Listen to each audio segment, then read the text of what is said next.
Walang bagyo pero asahan pa rin ang mga pag-ulan sa malaking bahagi ng bansa ngayong araw dahil pa rin sa habagat at mga localized thunderstorm. Ang update sa lagay ng panahon ay ahatid sa ni Pag-asa Weather Specialist Benny Estareja. Magandang umaga po, Sir Benny.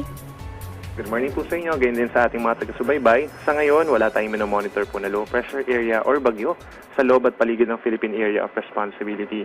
Andyan pa rin ang mga pag-ulan ngayong araw sa malaking bahagi ng bansa dahil pa rin sa habagat or southwest monsoon.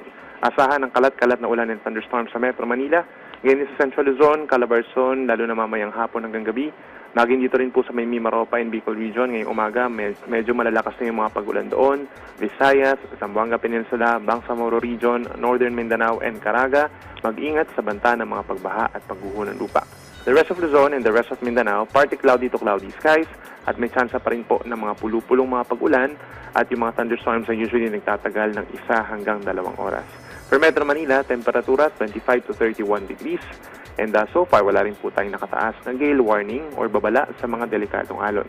Yung mga latest mula dito sa Weather Forecasting Center ng Pag-asa, balik po sa inyo.